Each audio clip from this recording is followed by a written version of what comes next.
ঈশ্বরচন্দ্র বিদ্যাসাগর বলেছেন, কাউকে ক্ষমা করা সত্যি একটা মহৎ গুণ, তবে একই মানুষকে বারবার ক্ষমা করা বোকামি। এপিজে আব্দুল কালাম স্যার বলেছেন, অপমানের উচিত শিক্ষা অপমান নয়, এমন কিছু করে দেখাও যাতে সে যোগ্য জবাব পায়।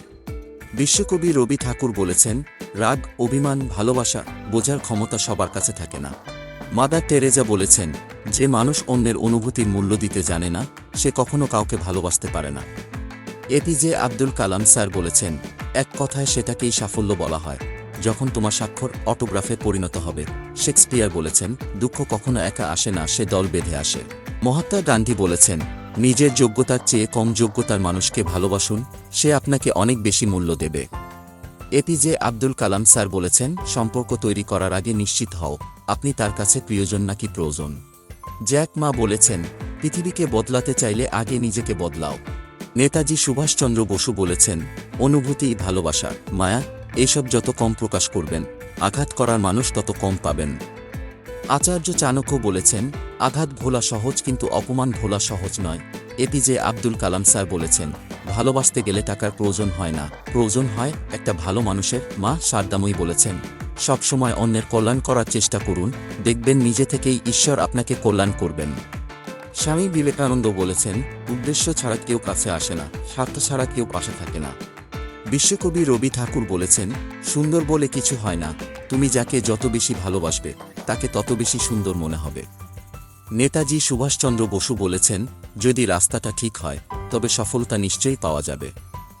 মাদার টেরেজা বলেছেন, কিছু কিছু সুখবর নিজের মধ্যে গোপন রাখতে শিখুন, কারণ সবাই আপনার উন্নতিতে খুশি হবে না। বিশ্বকবি রবি ঠাকুর বলেছেন, একজন মানুষ যতই শক্তিশালী হোক না কেন, তার প্রিয়জনের কাছে সে সবসময় দুর্বল।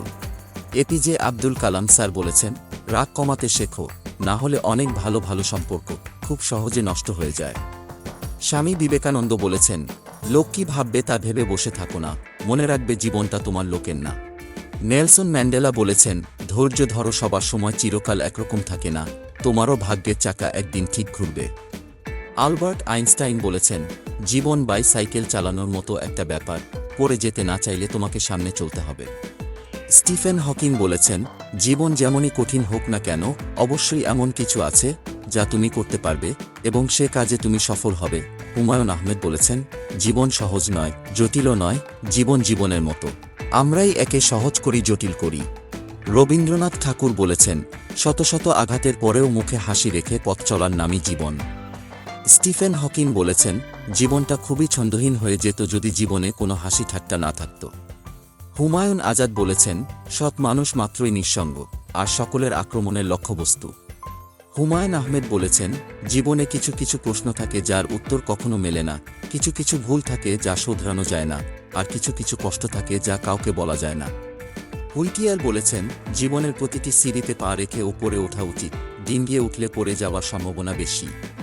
এডওয়ার্ড ইয়ং বলেছেন, দুঃখ কষ্ট নিয়েই মানুষের জীবন, কিন্তু দুঃখের পর সুখ আসবে, এটাই ধ্রুব সত্য। সক্রেটিস বলেছেন, মৃত্যুর চেয়ে কঠিন হচ্ছে জীবন, কেননা দুঃখ কষ্ট বিপদ আপদ কেবল জীবনেই ভোগ করতে হয়, মৃত্যু তা থেকে মুক্তি দেয়। মাদার টেরেজা বলেছেন, কিছু লোক তোমার জীবনে আশীর্বাদ হয়ে আসে, কিছু লোক আসে শিক্ষা হয়। বায়রন বলেছেন, সেই যথার্থ মানুষ যে জীবনের পরিবর্তন দেখেছে এবং পরিবর্তনের সাথে নিজেও পরিবর্তিত হয়েছে। গোল্ড সিড বলেছেন, অসহায়কে অবজ্ঞা করা উচিত নয়, কারণ মানুষ মাত্রই জীবনের কোনো না কোনো সময় অসহায়তার শিকার হবে। জীবনটা তখনই সুন্দর হয় যখন একটা সুন্দর মনের মানুষ জীবন সঙ্গী হয়। ভালো কিছু থেকে ব্যর্থ হওয়া মানে জীবন ব্যর্থ নয়, হয়তো বা তুমি আরও ভালো কিছুর দিকে এগিয়ে যাওয়ার পথে আছো। জীবন হোক কর্মময়, নিরন্তর ছুটে চলা, চিরকাল বিশ্রাম নেয়ার জন্য তো কবর বা শ্মশান পরেই আছে। জীবনকে সুন্দরভাবে গড়ে তোলার জন্য মোটিভেশন 93 চ্যানেলের ভিডিও দেখুন, আর নতুন বন্ধুরা চ্যানেলটিকে সাবস্ক্রাইব করে পাশে থাকবেন পরবর্তী ভিডিওর জন্য। আর আপনাদের মতামত কমেন্ট বক্সে কমেন্ট করে জানাবেন। এত সময় পাশে থাকার জন্য অফুরন্ত ভালোবাসা।